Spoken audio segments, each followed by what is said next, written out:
सभी को good afternoon भाई। सभी को गुड आफ्टरनून। और सबसे पहले आते ही मैं बोलूँगा आप सभी लोगों को सॉरी, क्योंकि कल ट्यूसडे और परसों मंडे को आपकी क्लास नहीं हो पाई। रीज़न मैं बहुत ज़्यादा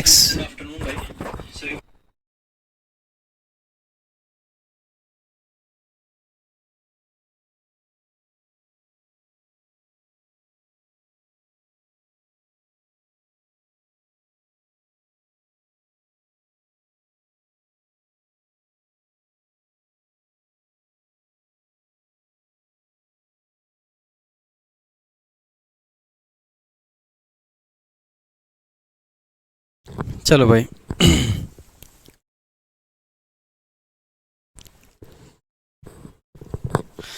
ठीक है, एक्सक्यूज़ नहीं दूंगा, but the thing is Monday को यार तबीयत डाउन थी, जिस चक्कर में एक भी क्लास ऐप पे नहीं हो पाई। और मंडे के बाद में जो कल का दिन था ट्यूसडे, इसमें कुछ टेक्निकल इश्यू चल रहा था ऐप में। क्लास 2 बजे लगा रहे हैं, 12 बजे लग रही है, कभी 3:30 बजे लग रही है, कभी कितने बजे लग रही है। इस बैच में लगा रहे हैं, इस बैच में लग रही है। उस चक्कर में फिर सारी चीज़ें ऐसे हुई कि फिर क्लास को कैंसिल कर दिया गया, है ना। तो ये दो चीज़ें रहीं। बाकी आज आपको सबसे पहले जो फर्स्ट चीज़ मैं आपको बताना चाहूँगा वो ये है कि आज से आपका मैं शेड्यूल आपके सामने बहुत क्लियर कट कर देता हूँ कि आपका शेड्यूल रहेगा क्या। सबसे पहले भाई आपकी एक क्लास होगी 12 बजे, दिन में 12 बजे, यानी कि 12 PM पे आपकी एक क्लास हुआ करेगी, जिसमें कि हम पढ़ा करेंगे भाई ग्रामर। ठीक है, हम इसमें ग्रामर पढ़ेंगे। और बहुत क्लियर शब्दों में बताऊं, वीक में सिर्फ 5 क्लास होंगी इस स्लॉट में, 5 डेज। और वो 5 डेज कौन से होंगे? मंडे टू फ्राइडे होंगे। अगर मंडे टू फ्राइडे में किसी कारणवश हमको छुट्टी करनी पड़ती है तो आपको एक क्लास सैटरडे या संडे में भी हम दे देंगे, जिससे कि 5 की 5 क्लास आपकी वीक में हो पाए। ठीक है।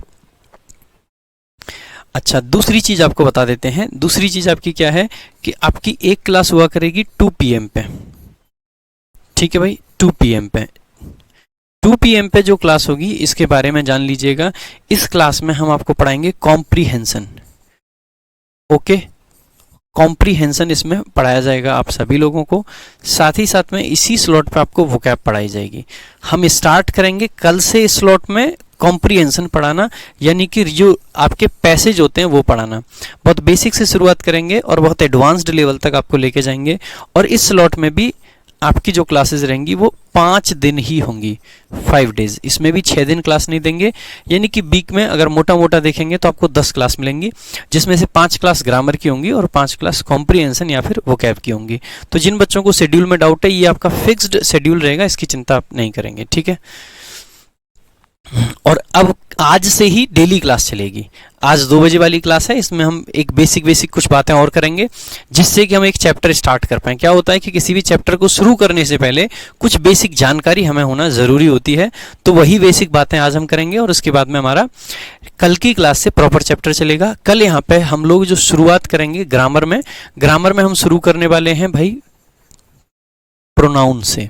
ठीक है, प्रोनाउन से हम स्टार्ट करेंगे। बहुत सारे बच्चों को ये भी दिमाग में आएगा कि सर बिना नाउन के क्या प्रोनाउन पढ़ सकते हैं?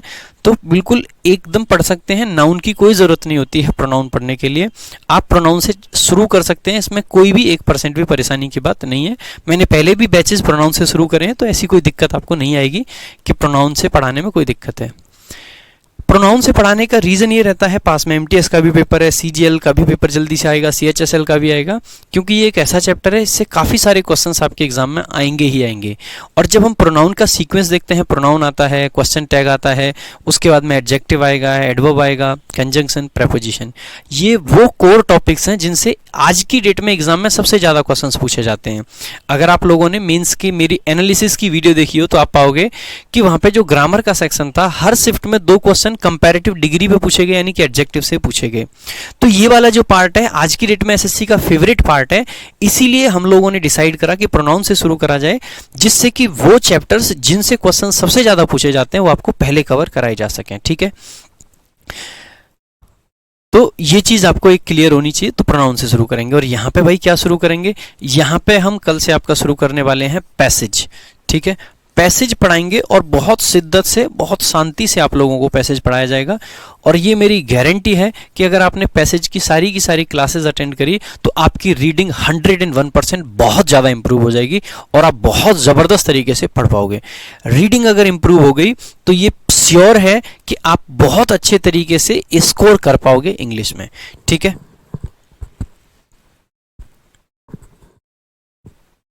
चलो भाई। सो इस चीज को लेके काफी बच्चों के मन में डाउट था, तो आई होप ये चीज आपकी क्लियर है। पैसेज की क्लास कल होगी, कल आप 100% सभी बच्चों को आना है उस क्लास में 2 बजे। बाकी ग्रामर भाई बहुत क्लियर शब्दों में फिर से कहूंगा कि ग्रामर की क्लास आपकी 12 बजे ही चलेगी।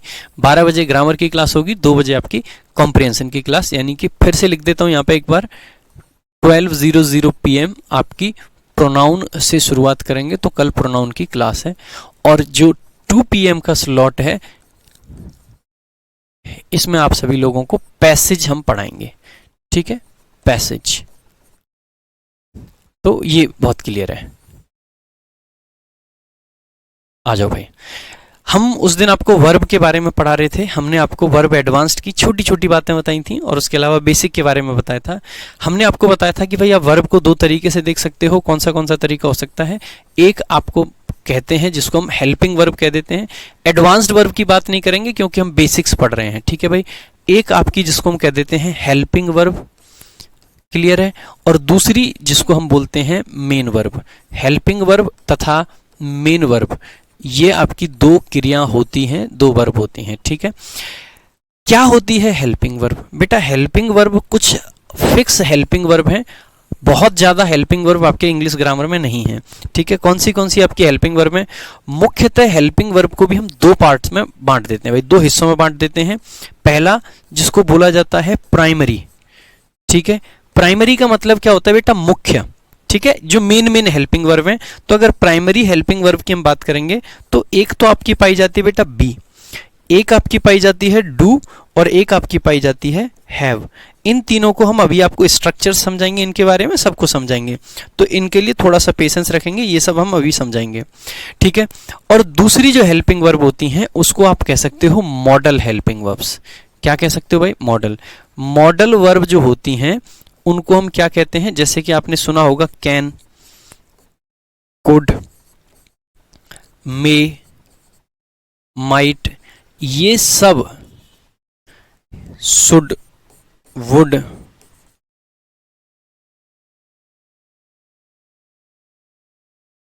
ठीक है, नीड भी हो जाती है इसमें, चलो नीड को भी नहीं लिखेंगे, ईटीसी।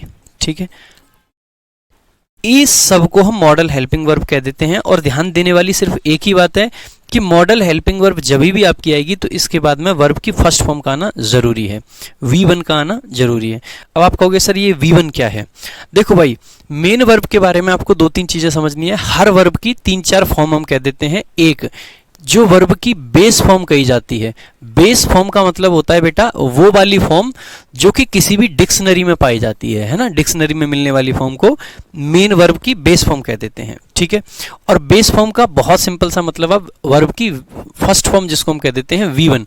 तो अगर हम कहीं पे V1 लिख रहे हैं इसका मतलब है हम बेस फॉर्म की बात कर रहे हैं। दूसरी आपकी होती है बेटा V2, जिसको हम पास्ट फॉर्म भी कह देते हैं। क्या कह देते हैं? Past form. ठीक है, पास्ट फॉर्म का मतलब क्या होता है सर? पास्ट फॉर्म का मतलब है अगर हमें पास्ट का टेंस दिखाना है तो हम V2 का प्रयोग कर लेते हैं। ठीक है, इसको वर्ब की सेकंड फॉर्म के नाम से हम लोग जानते हैं। ठीक है, और तीसरी आपकी जो होती है मुख्यतः वो होती है V3। बेटा V3 को हम कब यूज करते हैं? V3 को हम करते हैं परफेक्ट टेंस के लिए। तो इसको कई बार आप परफेक्ट फॉर्म के नाम से भी जानते हैं। किसके नाम से जानते हैं भाई? परफेक्ट फॉर्म के नाम से भी जानते हैं। ठीक है, आगे देखेंगे तो बेस फॉर्म V2 और V3। ठीक है, ये आपकी तीनों की तीनों फॉर्म हो गई। इसके अलावा कई बार हम लोग क्या करते हैं कि ये जो वर्ब की फर्स्ट फॉर्म है भाई, इसी में ING फॉर्म का प्रयोग कर लेते हैं। किसका प्रयोग कर लेते हैं? ING। जब हमें किसी चीज को कॉन्टिन्यूटी में दिखाना हो, जब हम कह रहे हो कि कोई एक्शन चल रहा है, जारी है, ये सब चीजें हम टेंस में बड़े डिटेल में पढ़ेंगे, लेकिन ये क्योंकि बहुत बेसिक चीजें हैं। आई एम प्लेइंग, मैं खेल रहा हूं। तो जब हमें किसी चीज का ऐसा सेंस दिखाना हो, रहा हूं, रहा है, रही हैं, रहे हैं, यानी कि जो रहा वाली बात जो आती है, इसको दिखाने के लिए लिए हम आईएनजी फॉर्म का प्रयोग करते हैं। तो वर्ब में अगर आईएनजी फॉर्म लगा दी तो उसको हम कह देते हैं वर्ब की आईएनजी फॉर्म। कई सारे लोग इसको वर्ब की चौथी अवस्था भी कह देते हैं। हालांकि स्टैंडर्ड बुक्स कहते हैं कि भाई 3 फॉर्म है, ये तो V1 में ही आईएनजी लगाई गई है, तो ये चौथी नहीं होगी, है ना भाई। टेंस भी कराएंगे, चिंता मत करिएगा, हर चीज कराएंगे, एक चीज हर चीज को सीक्वेंस में चलाएंगे, बिल्कुल चिंता नहीं करनी है, कोई दिक्कत नहीं होगी आप लोगों को, ठीक है। और एक क्या होता है, वर्ब की ही फर्स्ट फॉर्म में हम कई बार एस या फिर ईएस का प्रयोग कर लेते हैं। अब ये क्या नई बीमारी है, देखो भाई, जब हम प्रेजेंट टेंस में हो, भाई प्रेजेंट का मतलब होता है, देखो बहुत बेसिक बातें मैं बता रहा हूं आप लोगों को, तो समझने की कोशिश कीजिएगा। 3 प्रकार के आपके टेंस होते हैं, यानी कि काल कहिए, टेंस कहिए या समय कहिए। बहुत बेसिक बात है कि टेंस का मतलब होता है समय, यानी कि टाइम।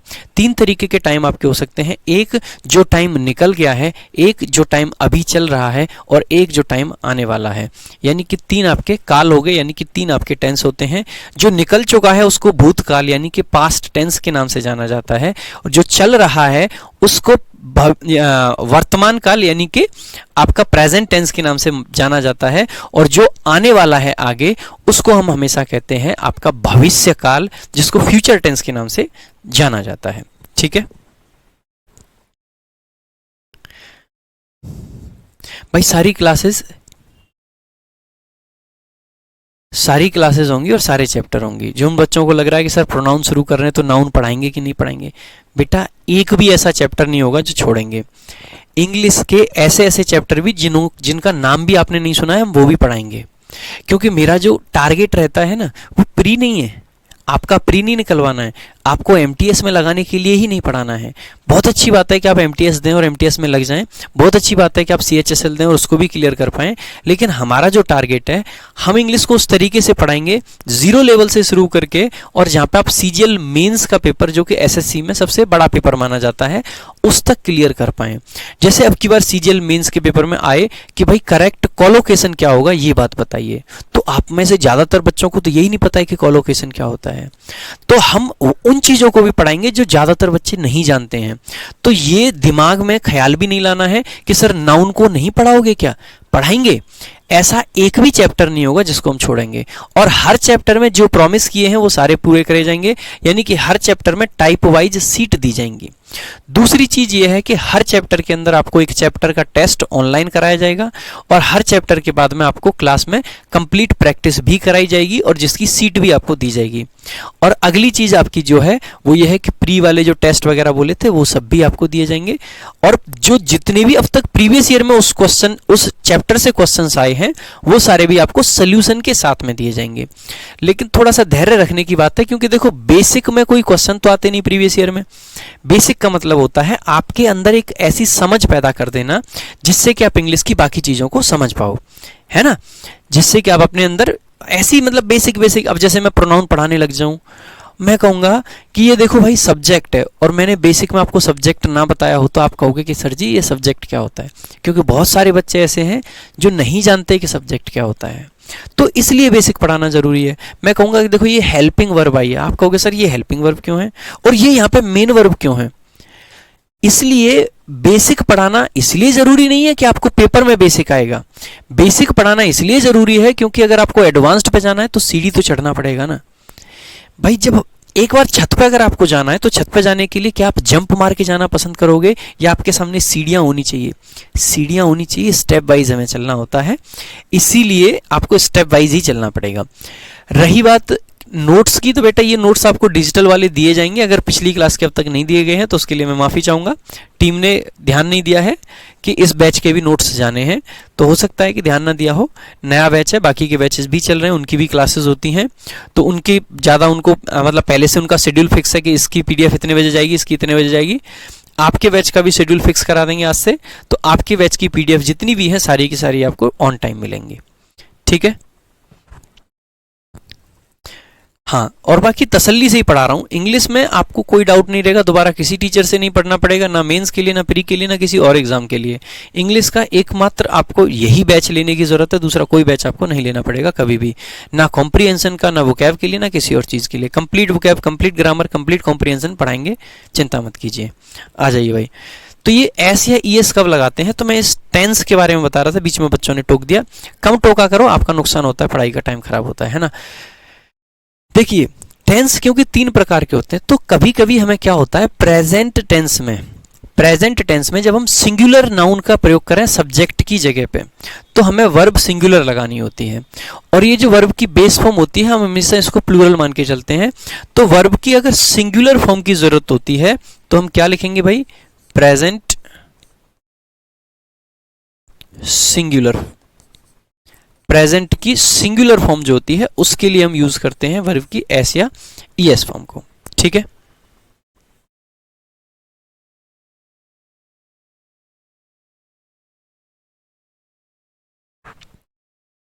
बेटा प्राची शर्मा, ये किसने कहा कि मैं नाउन नहीं करा रहा हूं?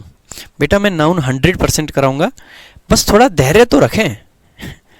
ये किसने कह दिया आपसे कि मैं नाउन नहीं करा रहा हूं? मैंने ये नहीं कहा है कि मैं नाउन नहीं करा रहा हूं, मैंने ये कहा है कि हम शुरुआत प्रोनाउन से कर रहे हैं, नाउन भी हम कराएंगे, है ना। नाउन भी कराएंगे, क्यों चिंता करते हो यार। आ जाओ। देखो भाई, अभी हमने आपके सामने एक बी की फॉर्म लिखी थी, बी वर्ब देखी थी आप लोगों ने। देखो ये बी को देख के बहुत सारे बच्चे चकित हो जाते हैं कि सर ये बी क्या है। पता है बी क्यों लिख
भाई अब आ रही है आवाज़? माफ़ी चाहूँगा यार, बैटरी ख़त्म होगी, मुझे पता नहीं चला। मैं पढ़ाने में इतना ज़्यादा बिजी हो गया कि देख नहीं पाया कि बैटरी लो हो गई है। एक बार मुझे ये भी कंफर्म करके बता देंगे कि लास्ट पॉइंट कौन सा ऐसा था जहाँ पे बैटरी आपकी आवाज़ बंद हुई। ठीक है, देखो दोबारा से सारी चीज़ें समझा देता हूँ। देखो यहाँ पे जो चीज़ें मैंने लिखी, देखो बी के बाद में हम तीन तरीके के सेंटेंसेस लगा सकते हैं, तीन तरीके की चीज़ें प्रयोग कर सकते हैं, मतलब दो तरीका मान लिए पहले, अभी तीसरा बाद में बताऊंगा। पहली बात यह है कि बी के बाद में अगर कोई वर्ब आएगी, क्या आएगी? वर्ब, तो या तो आईएनजी फॉर्म में आएगी या फिर वर्ब की थर्ड फॉर्म में आएगी, या तो आईएनजी आएगी या फिर थर्ड फॉर्म में आएगी। तो बी के बाद में दो तरीके से लगा सकते हैं, या तो आईएनजी या फिर वर्ब की थर्ड फॉर्म लगा सकते हैं, तो आईएनजी या फिर थर्ड फॉर्म। अब आपका क्वेश्चन होगा कि सर हमें कैसे पता कि आईएनजी कब लगानी है और थर्ड फॉर्म कब लगानी है? तो मैं आपको बस यही समझा रहा था कि बेटा देखो आईएनजी हम तब लगाते हैं जब हमें किसी चीज़ के जारी रहने का बोध हो, यानी कि जब हमें कॉन्टिन्यूअस टेंस की जरूरत हो तो हम लगाते हैं वर्ब की आईएनजी फॉर्म। दूसरा, हम थर्ड फॉर्म कब लगाते हैं? बेटा जब आपका स्ट्रक्चर कैसा हो? पैसिव स्ट्रक्चर हो। पैसिव का मतलब है कि जो वर्ब के अंदर एक्शन किया गया है वो सब्जेक्ट के द्वारा ना किया जाए, वो पैसिव होता है। ठीक है, पैसिव को भी समझाएंगे आज ही, चिंता ना करें।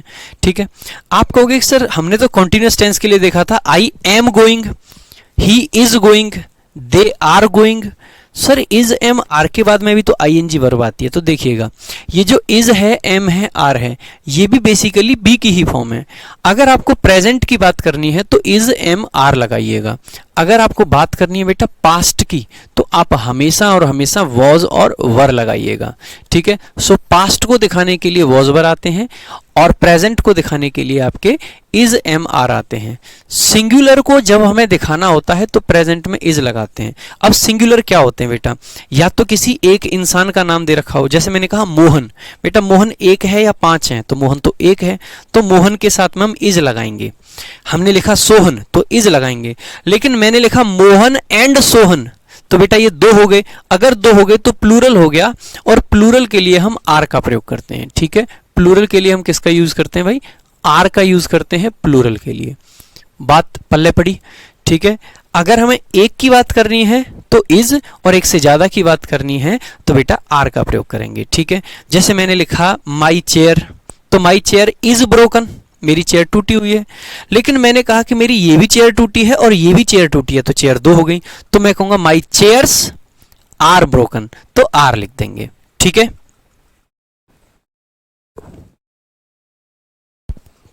बेटा अब तो साउंड आ रही है।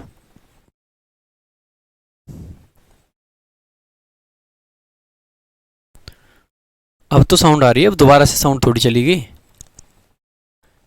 अब तो चल रहा है माइक यार, अब तो मेरा ध्यान है माइक की तरफ ही। ऐसा मत करो, एक सेकंड। कुछ बच्चे कह रहे हैं कि अभी साउंड दोबारा से चली गई। नहीं यार, आ रही है आवाज।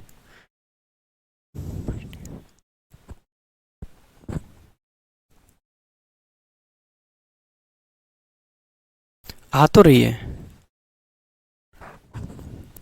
बेटा, बड़े लेटर इसलिए नहीं लिखे फिर बोर्ड पे चीजें आ नहीं पाती इसलिए। ठीक है, दोबारा से सुन लीजिएगा। बी का मतलब होता है is am are, was were, been और बींग, ये सब बी की ही अवस्थाएं हैं, बी की ही अलग अलग फॉर्म है, बी की ही अलग अलग फॉर्म है। ठीक है, सिंगुलर का मतलब होता है एक, जैसे मैंने कहा मोहन तो एक है तो मोहन के साथ इज लगा दो। प्लूरल का मतलब होता है बेटा एक से ज्यादा, जैसे मैंने कहा मोहन एंड सोहन, दो हो गए तो आर लगा दो। इतनी सी बात बता रहा हूं, बहुत बेसिक बात है। ऐसे ही अगर बेटा पास्ट में सिंगुलर की बात करनी है तो हम क्या लगा देते हैं? वॉज लगा देते हैं, और पास्ट में अगर हमें प्लूरल की बात करनी है तो हम बेटा वर लगा देते हैं। आप कहोगे कि सर ये फिर एम किसके लिए आता है? बेटा एम को सिर्फ और सिर्फ प्रेजेंट में यूज करते हैं और सिर्फ आई के साथ यूज करते हैं। फिर आप कहोगे कि सर अगर प्रेजेंट में तो आई के साथ एम आ गया, लेकिन पास्ट में आई के साथ क्या लगाना चाहिए? वॉज लगाएं या फिर वर लगाएं? तो ध्यान दीजिएगा, पास्ट में आई के साथ में हमेशा और हमेशा आपको वॉज का प्रयोग करना होता है, वर का नहीं। ठीक है,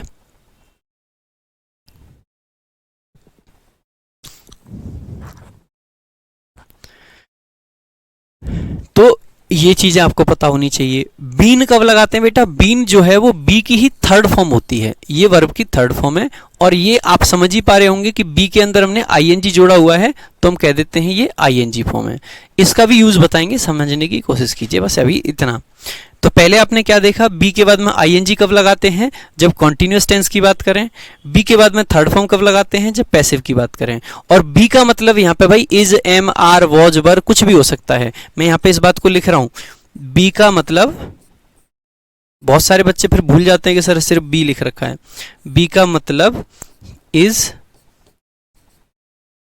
M, are, was, were, B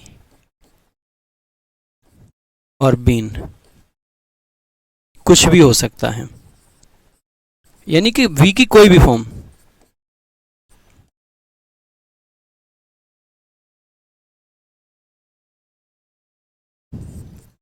ठीक है, तो भाई बी अगर देखो, अब एक चीज आपको समझ नहीं आ रही होगी कि sir helping verb, main verb, helping verb, main verb, क्या हेल्पिंग वर्ब होती है और क्या मेन वर्ब होती है। बस एक इस चीज को बताऊंगा, फिर हम हैज, हैव, हैड को भी थोड़ा सा पढ़ेंगे। देखो भाई, बहुत सारे बच्चों को लगता है कि सर हेल्पिंग वर्ब क्या होती हैं और मेन वर्ब क्या होती हैं। भाई तो सबसे पहले हेल्पिंग वर्ब के बारे में जान लो, helping verb versus main verb, इस चीज को जान लो भाई।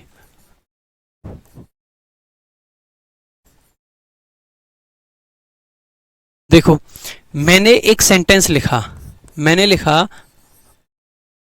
आई प्ले क्रिकेट, और एक मैंने लिखा I am playing cricket. I play cricket और आई एम प्लेइंग क्रिकेट। अब बात को समझने का प्रयत्न कीजिएगा। देखो, यहां पे आपने देखा आई तो सब्जेक्ट है, और ये जो क्रिकेट वर्ड को हमने लिखा है ये आपका ऑब्जेक्ट है, क्योंकि मैंने आपको ऑब्जेक्ट और सब्जेक्ट देखना ऑलरेडी बता दिया है। आई प्ले, तो प्ले आपकी क्या होगी भाई? वर्ब है। अगर प्ले आपकी वर्ब है तो इसका मतलब है इस सेंटेंस में एक ही वर्ब है। और हमें हमेशा एक चीज ध्यान रखनी चाहिए, हर एक सेंटेंस में, हर एक सेंटेंस में एक मेन वर्ब होना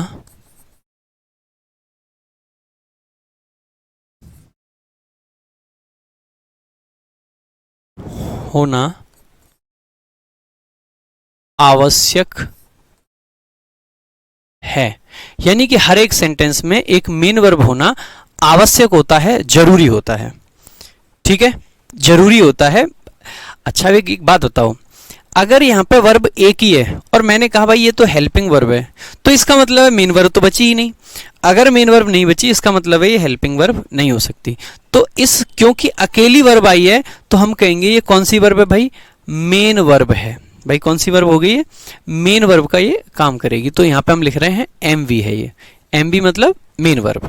ठीक है, लेकिन ये वाला सेंटेंस समझने की कोशिश करो, आई एम प्लेइंग क्रिकेट। अब एक बात बताइएगा, आई तो सब्जेक्ट है और क्रिकेट आपका ऑब्जेक्ट है, लेकिन प्ले भी आपकी वर्ब होती है, और इज, एम, आर, वॉज, वर ये सब भी वर्ब हैं। यानी कि हम लिखेंगे ये भी एक वर्ब है और ये भी एक वर्ब है। और अभी हमने क्या कहा था कि सेंटेंस में एक मेन वर्ब होना आवश्यक है।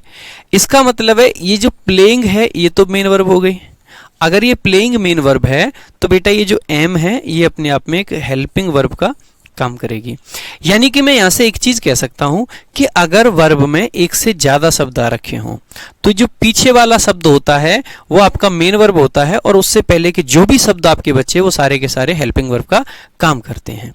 ठीक है, सारे के सारे हेल्पिंग वर्ब का काम करते हैं। तो सबसे पहले आपको क्या ध्यान रखना है, जो पीछे वाला शब्द है वो आपका मेन वर्ब है, और जो इधर पहले रह गए वो सारे के सारे हेल्पिंग वर्ब बन जाएंगे। तो मेन वर्ब और हेल्पिंग वर्ब में यही फर्क होता है। अब मैं आप लोगों से एक इंटरेस्टिंग सा क्वेश्चन पूछा, मैंने लिखा I am going to market.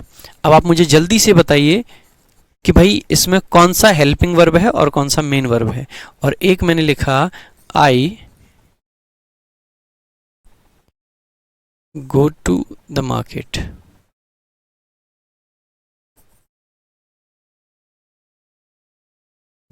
और आई गो टू स्कूल डेली। और एक मैंने लिखा I am working with my brother, या फिर थोड़ा सा छोटा सेंटेंस लिख देते हैं, आई एम वर्किंग हियर। देखो भाई, और एक मैंने लिखा I am a teacher, I am a teacher. देखो भाई, अब इन चीज़ों में बच्चों को क्या लगेगा कि भाई कौन सा सब्जेक्ट है कौन सा ऑब्जेक्ट है, ये ढूंढने में दिक्कत हो सकती है। तो कैसे इस दिक्कत को दूर करा जाए? देखो भाई, ये आपका पहले सब्जेक्ट ढूंढना है और फिर आपने देखा कि एक प्रेपोजिशन है। बेटा अब ये कुछ चीज़ें ऐसी हैं जो आपको भाई पता भी होनी चाहिए। ये बेसिक चीज़ें कि टू प्रेपोजिशन है, या फिर ये बेसिक चीज़ की ये जो आपका विथ लगा दिया, या जैसे हियर लिख दिया, ये प्लेस, हियर का मतलब होता है यहाँ, यहाँ एक प्लेस की बात कर रहा है तो ये आप कहोगे कि एडवर्ब है। प्लेस को बताने वाले शब्द एडवर्ब होते हैं, ये बात अभी बताऊंगा। डेली का मतलब होता है बेटा रोजाना। कोई जब ऐसा शब्द आ जाए जो बताए कि कोई काम कितनी बार हो रहा है, वो भी एडवर्ब होता है, तो ये भी हमने कह दिया एडवर्ब है। ठीक है। इंग्लिश क्या है बेटा, अपने आप में एक दूसरे से जुड़ी हुई है। दिक्कत क्या होती है, अगर टीचर पहले बताता है कि एडवर्ब क्या होता है तो फिर उसको एडवर्ब बताने के लिए वर्ब की जरूरत है, और अगर वो वर्ब बताने लग जाए तो उसको वर्ब बताने के लिए एडवर्ब की जरूरत है। तो एक दूसरे से चीजें जुड़ी हुई हैं, तो थोड़ा सा शुरुआत की जो 2-3 क्लासेस होती हैं उनको इसी तरीके से हमें सीखना होता है, पढ़ना होता है ना भाई। तो देखेंगे यहां से मैं कह सकता हूं कि यहाँ पे वर्ब में 2 शब्द हैं, एक एम और एक गोइंग। अगर 2 शब्द हैं तो ये जो गोइंग है ये आपकी मेन वर्ब बनी, और जो एम है ये आपकी हेल्पिंग वर्ब बनी। अब यहाँ पे बेटा गो में एक ही शब्द है, अगर एक शब्द है तो मैं ये कहूंगा कि ये अपने आप में मेन वर्ब का ही काम करेगा, ये हेल्पिंग वर्ब नहीं बन सकता है।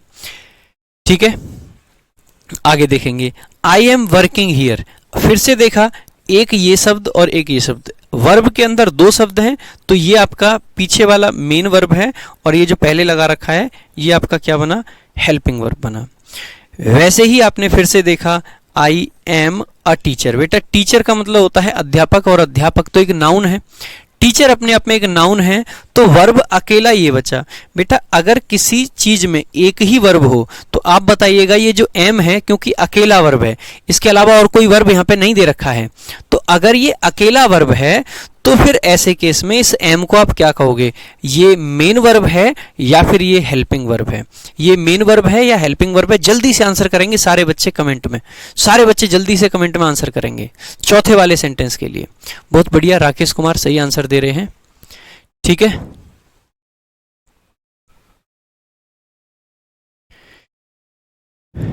ये जो लास्ट वाला है, क्योंकि अकेला है, दूसरा कोई और वर्ब नहीं है, तो यहां पे मेन वर्ब बन गया। और यही बात हमने, अगर आप थोड़ा सा ध्यान देके पीछे देखोगे पलट के, तो आप पाओगे यहां पे हमने यही कहा कि ये मेन वर्ब भी हो सकती हैं अगर जरूरत पड़े।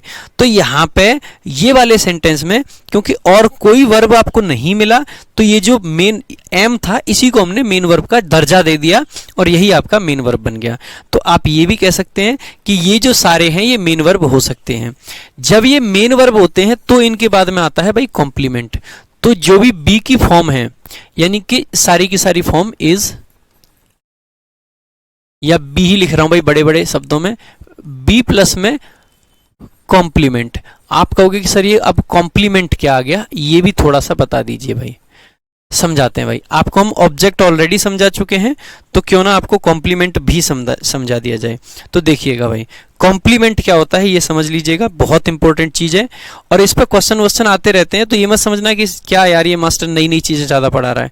ठीक है, तो समझ लेना भाई, क्योंकि बेसिक चीजें हैं, तो मैं चाहता हूं कि आप सभी का जो कॉन्सेप्ट्स हैं वो शुरू में ही क्लियर हो जाएं, जिससे कि हमें बाद में कोई दिक्कत ना हो। बेटा कॉम्प्लीमेंट क्या होता है, देखो कॉम्प्लीमेंट वैसे 2 तरीके के होते हैं, लेकिन हम अभी एक की ही बात करेंगे, सिर्फ और सिर्फ सब्जेक्ट वाले की। देखो जैसे कि मैंने लिखा आई एम अ टीचर, मैं एक टीचर हूं।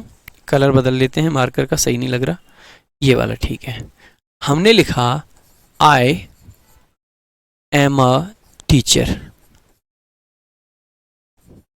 और एक सेंटेंस हमने लिखा आई टीच इंग्लिश।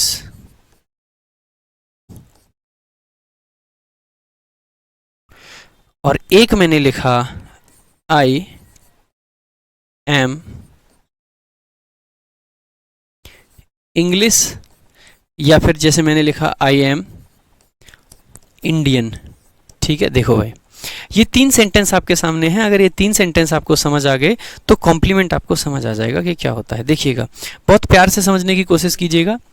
हमेशा आपको क्या देखना है, ये वर्ब तो आ रखी है भाई, वर्ब तो यहां भी आ रखी है और वर्ब तो यहां भी आ रखी है। जो चीज वर्ब के बाद में है, जैसे वर्ब के बाद में यहाँ पे एक टीचर लिखा गया है, टीचर। अब आप मुझे ये बताइए, क्या आई के बराबर में एक टीचर लिख सकता हूं? क्या मैं लिख सकता हूं आई बराबर टीचर? मैं क्या हूं? टीचर हूं। ये जो संबंध मैंने स्थापित किया है इनके बीच में, क्या ये करेक्ट है? बिल्कुल सही बात है। आई एम अ टीचर का मतलब है मैं एक अध्यापक हूं। तो मैं और अध्यापक सेम आदमी हैं या अलग अलग आदमी हैं? हम सेम चीज हैं या अलग अलग चीज हैं? तो आप सभी कहोगे कि सर सेम है, बराबर हैं। अगर ये दोनों बराबर हैं, इसका मतलब है कि ये अपने आप में कॉम्प्लीमेंट का काम करेगा। किसका काम करेगा भाई? कॉम्प्लीमेंट का काम करेगा। क्लियर है भाई? ये अपने आप में कॉम्प्लीमेंट का काम करेगा। ठीक है, अच्छा यहां पे मैंने कहा आई टीच इंग्लिश, मैं इंग्लिश पढ़ाता हूं। यहां पे अगर मैं इसी तरीके का एक संबंध स्थापित करने की कोशिश करूं, तो क्या मैं इस सेंटेंस में ये लिख सकता हूं कि आई बराबर इंग्लिश? हाँ भाई बताइएगा, क्या मैं आई बराबर इंग्लिश लिख सकता हूं? तो आप सभी लोग कहेंगे कि नहीं सर, ये तो नहीं लिखा जा सकता, क्योंकि मैं इंग्लिश पढ़ाता हूं, मैं इंग्लिश हूं नहीं, मैं इंडियन हूं। मैं इंग्लिश पढ़ाता हूं, यानी कि मैं इंग्लिश नहीं हूं।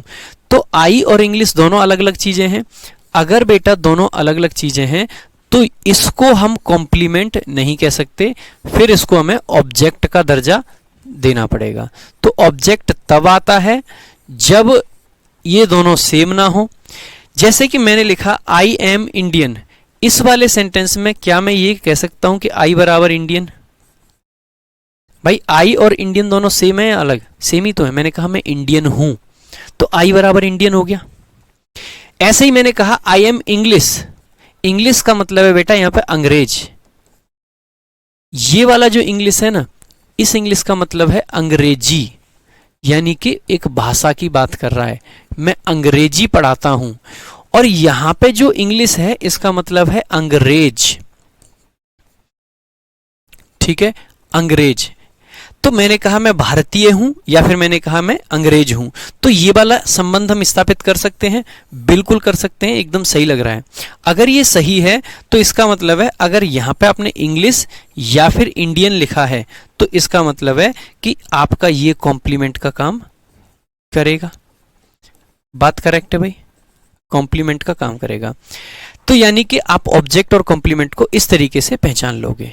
ठीक है, आप ऑब्जेक्ट और कॉम्प्लीमेंट को इस तरीके से पहचान लोगे। और भी अगर हमें सेंटेंस देना हो, मैंने लिखा राहुल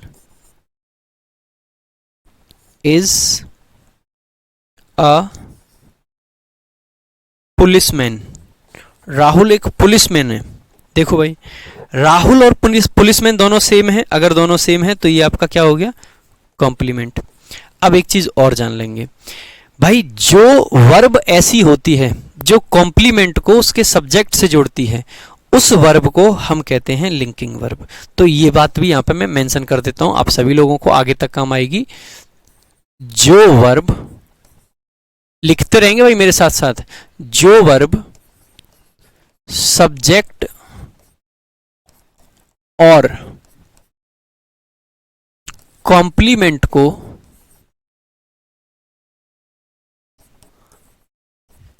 जोड़ती है,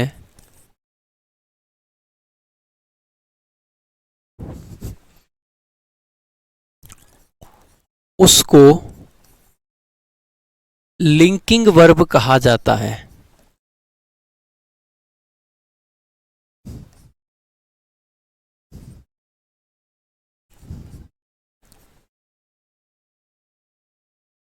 ठीक है भाई, उसको लिंकिंग वर्ब कहा जाता है। ठीक है राहुल कुमार,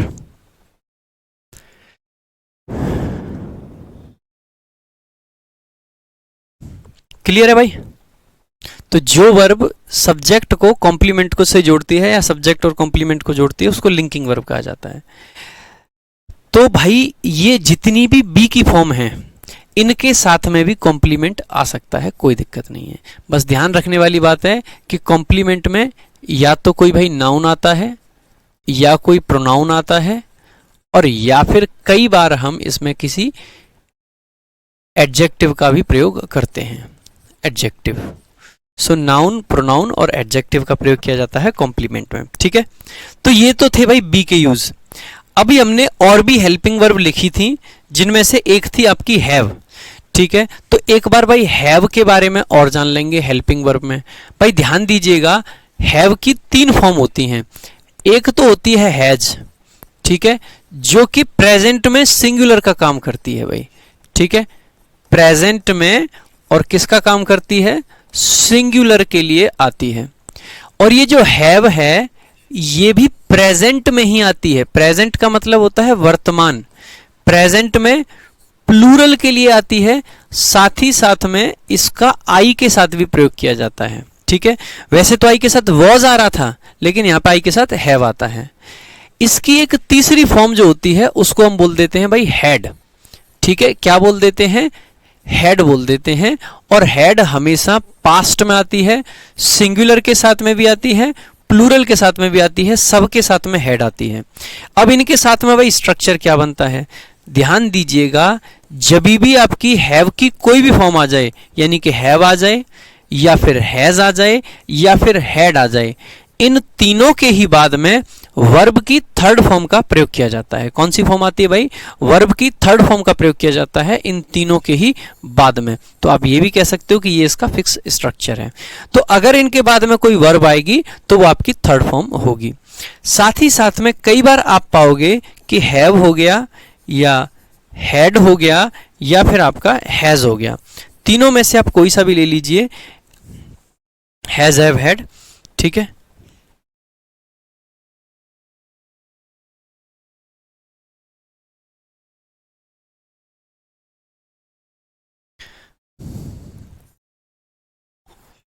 ठीक है, इनके साथ में कई बार आपको नाउन भी दिखाई देगा भाई।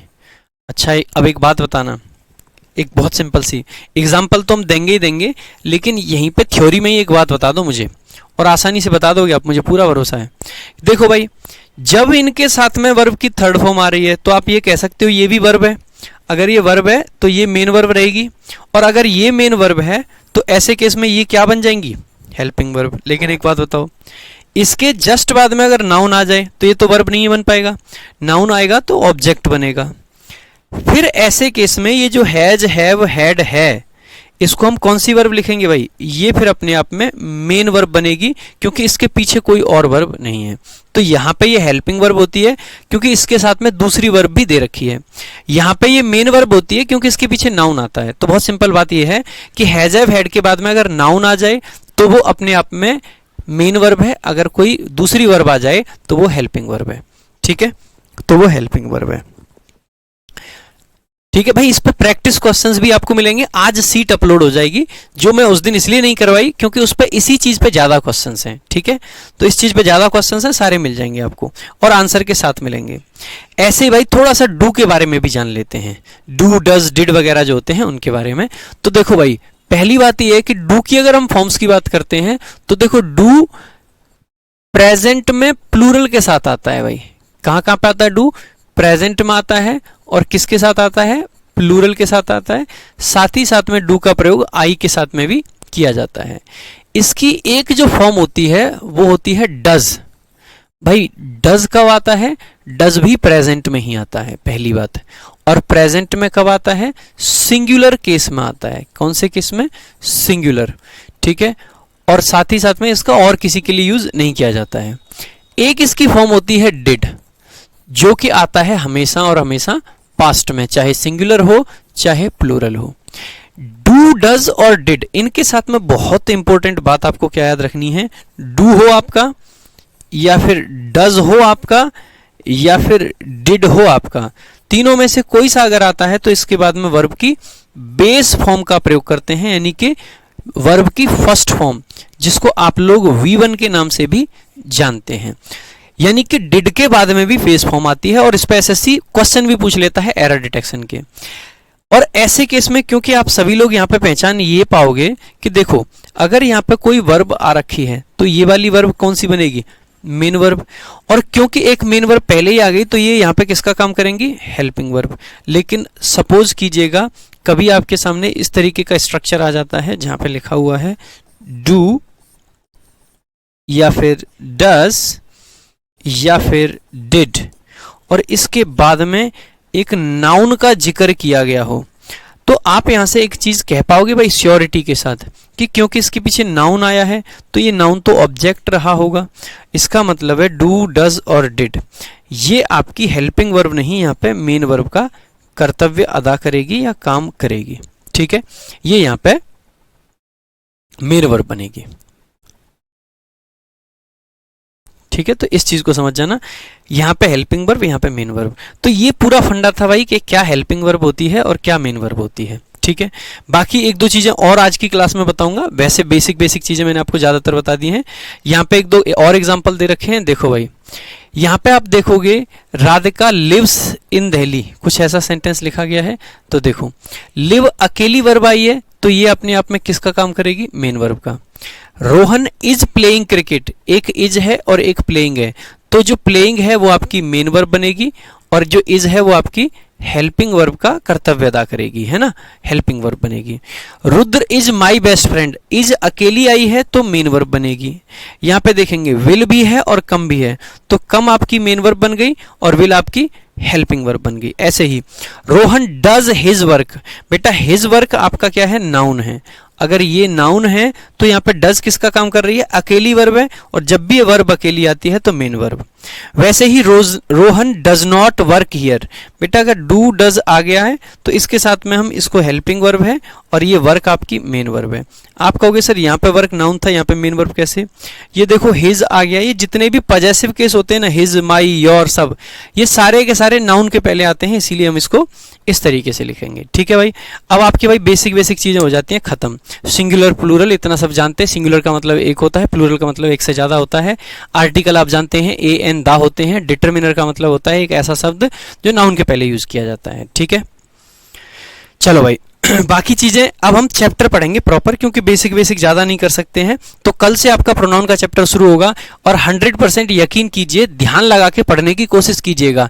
ध्यान लगा के अगर आपने पढ़ लिया, पहले के पहले 10 क्लास अगर आपने मोटिवेशन के साथ में पढ़ लिए, आगे की गारंटी मेरी है, पहले की 10 क्लास आपको ढंग से मेहनत कर करके पढ़ने पड़ेंगे। और मैं डेली रीडिंग कराऊंगा, क्योंकि रीडिंग ही आपकी इंग्लिश को इंप्रूव कराएगी। सो कल 2 बजे आपकी पैसेज की क्लास और 12 बजे आपकी ग्रामर की क्लास होगी। आज के लिए सिर्फ इतना ही रखेंगे। सो आज के लिए सिर्फ इतना ही।